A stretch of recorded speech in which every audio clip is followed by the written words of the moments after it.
Hey Villa fam, you're back with Two Village Girls for another eventful week of honest conversations. Today we're here to tell you about biting. So first, let's talk about why do children bite? What is the reason that their little bodies decide that, or their little minds, not even their bodies, but their little minds decide, I'm going to bite someone right now? That's the best answer. So we're gonna start by listing some things, reasons. We're gonna start by listing reasons why children might bite. Okay. So the first thing I want to talk about is that a lot of children sometimes go through like teething at ages of, Or around I one think is like when, 6 months, even because sometimes mm-hmm, babies teeth early. So sometimes babies or kids might be biting because of you know, their teeth are hurting. Biting might relieve that pain from that is caused from teething. yeah. We also see a lot of biting just to limit tests. Sometimes children want to see what's going to happen when I bite. Yeah. What are you going to do when I bite someone? Are you going to be mad? Are you going to laugh and be like, no, no, and play with me as if it's a game? Or like just trying to figure out their consequences for their actions. Yeah, because we talked about how kids love to explore. So one of Mm-hmm. the things they might just explore biting. What is biting doing for me? Yeah. They might also, in addition or in connection with the relief from teething that they'll feel, it just might be them trying to experience that sensation of biting, what it feels like when your teeth dig into something, when your teeth sink into those teething toys, or when your teeth sink into that bouncy ball, or the texture of like Legos and things. Just Mm-hmm. exploring Yeah. orally what it feels like to have something to chew on. Mm-hmm. They might also bite just because they might be just imitating other children and adults. They might see that another child in their daycare or another child, maybe their siblings or Mm-hmm. any child that they see, they might see that a child bite and be like, oh, I can do it too. And they just bite. They just learn to bite from others, because kids imitate things that other people do. Absolutely.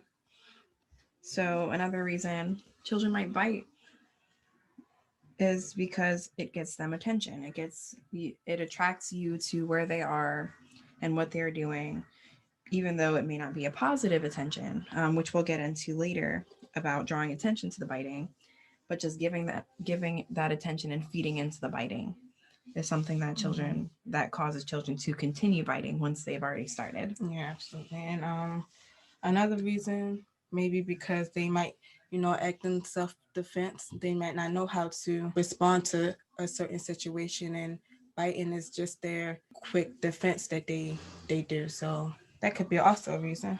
Exactly, which goes into like them communicating their feelings. Mm-hmm. So children who bite can often be communicating frustration, anger, confusion, or fear. So that self-defense reaction um, is just them communicating something is bothering me. Yeah, like It can be communicating if they're hungry. Mm-hmm. It can be communicating that they're thirsty. Mm-hmm. Anything because they might not have the words to say. So the actions is biting. Absolutely. So let's get into things we do in a child care setting when we see that a child is biting or that a child is going to bite. Okay. In a childcare setting, if we are to see a child biting, we have to intervene as soon as possible, like right away. If we see that it's happening, we have to stop the child. Mm-hmm. Even if if we see it before it's happening, we need to intervene as well. Mm-hmm. When we say like intervening, we're not like going in screaming, no, don't do that, Yeah, and no. like causing a big scene about it when we intervene. Typically, it's like redirection or distracting them from whatever it is that's getting them close to biting.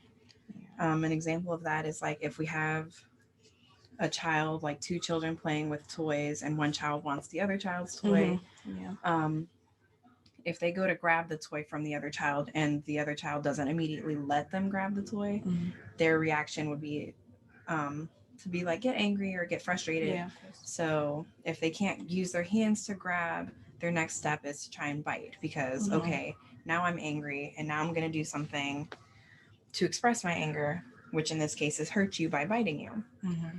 So we'd intervene in a situation like that by bringing them another toy Yeah. and offering that to them and stepping like in between the children. Mm-hmm. So instead of just jumping in and like talking about biting to the child, Yeah. we'll change the direction completely. Mm-hmm. And also another thing, maybe is just to remind the kids that biting, like we don't allow biting in the classroom. That's one thing. Just keep reminding them because they just need to hear it. They're kids and Yeah. they're gonna keep doing it sometimes, but just have to like enforce it a little. Yeah, let them know biting hurts. Yeah. Like you want, like say you want, like if somebody bit you, it might hurt. It hurts. Yeah, let them know like, hey, it hurts when you do this. It hurts when we do this. We wouldn't bite ourselves. Yeah. And then in the event that we are unable to catch the biting before it happens, we give attention to the child that was bitten instead of giving attention to the child that bit someone. Yeah. So Giving attention to the child that's bitten shows that, like we were saying earlier, oh yeah, like we were saying earlier, biting is probably a form of attention. So children might do it just to get attention. So we want to give the attention to the child without drawing too much attention to the action itself. Like we just want to get to the root of that problem. So if we give the child the attention, so if he's doing it out of frustration, instead of worrying about the biting, we look at why you're frustrated and we try to dig into why you're frustrated more so than biting is this and that. Yes, because children, they inadvertently know that biting is wrong. As young as they are, they begin to pick up on this is an undesirable behavior. Moms and dads don't like it, or people at home don't like it. Teachers don't like it. My friends don't like it. Yeah. So they pick up on that. But if we're jumping into the biting and talking about the biting, in their head it's clicking to them. It's reinforcing that, okay, biting is what you guys are coming over here for. Biting is what attracts you guys back to me. When I'm mad, when I'm upset. Yeah. So you're definitely right in saying like we try and change the direction of our attention. Yeah. Now we're gonna look at some things that parents can do when, like, if they do have a child who is constantly biting. So one thing we always talk about, like, being consistent.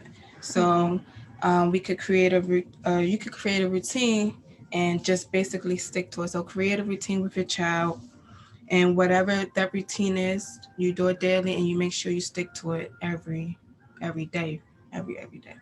Absolutely. We as humans are creatures of habit, and children are no different. So, like, yeah, let's get into that. Like, why do kids? Why is that routine important for children? Being on a schedule, like a routine, it keeps them, like, it lets them know what's going to be next. I feel like they know what to look for or what to expect on, like, during the next day. Like, for instance, in a child care setting, like, we have a schedule that you follow every day, and it's basically the same schedule, same outside time, same lunch time, same nap time. It's just that we learn, as humans, we learn habits, and we're going to follow that habit daily. So once you get your child into the routine of doing something like morning routine, wake up, brush your teeth, eat breakfast. Yeah, any type of routine like that all works. Yeah, and disrupting that routine, now they're not sure what comes next, and they begin limit testing. They become frustrated because they're confused. Like we had talked about earlier, confusion, frustration, anger, just the unknown. Yeah, it helps the parent and the child be less frustrated. Absolutely. The routine, if you've been on routine, it keeps you and the child on a schedule, and it can flow a lot better. Yeah. Plus, you guys are on the same team. You guys got to communicate. Even though they're young, they understand these kinds of things. They pick up on, it's this time, it's nap time, it's lunchtime, like however your routine works, they pick up on Yeah, that. absolutely. So if you don't inform your team member and help adequately prepare them for changes in schedule and just readjusting, Yeah. it's overwhelming sometimes. So while we talk about overwhelming, sometimes sometimes our child environment might be overwhelming as well. So we have to consider what type of environment our child is in, whether that's in our childcare environment, the home environment, babysitters environment, Yeah. other family members environment. They learn um, they learn in whatever environment they in. You just have to make sure like This is where knowing your child comes in. This is where observing like your child and knowing like, hey, my child doesn't like being around 10, 20 other children, which can be overwhelming for some children. And they might tend to act out too. Like yeah. if they become overwhelmed and stuff in situations, they might not know how to handle it, and they could just get overwhelmed and frustrated. Also consider the structure. So if you are a household that doesn't have like a strict structure that works for your children, then sending them to a family member's house where they have to abide by, you can only sit at this table, you can only walk around in this area, no running in the house, like bringing them from a less of a structure into more of a structure can be overwhelming to them. Absolutely. And frustrating to them because now they're confused. They don't understand, why can I do this at one place and not the other? Yeah. But then some kids learn too. Yeah. Because you know how, some kids, parents aren't together, so they got to go to their other parent house for the weekend. And then, parents. That's a good point. Parents who are co-parenting, they sometimes, if they aren't like communicating well on discipline, they might be disciplining their child different. So they might have to act a certain way at mom house, but at their house they can act a completely different way. But kids get used to that too. So once they get into that habit, oh, I know how to act at mom house, but I know I can. But if I can get away with this certain thing at their house, so they learn, they catch on very fast. It's just that transitioning process in between that we see the biting or the frustration and just that kind of overwhelming scenario for children. Which brings us into inconsistencies, actually.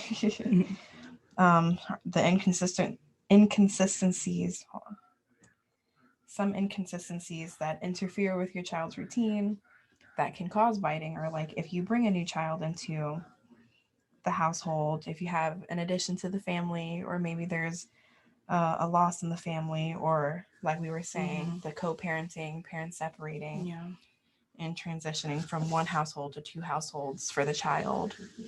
Also just changing their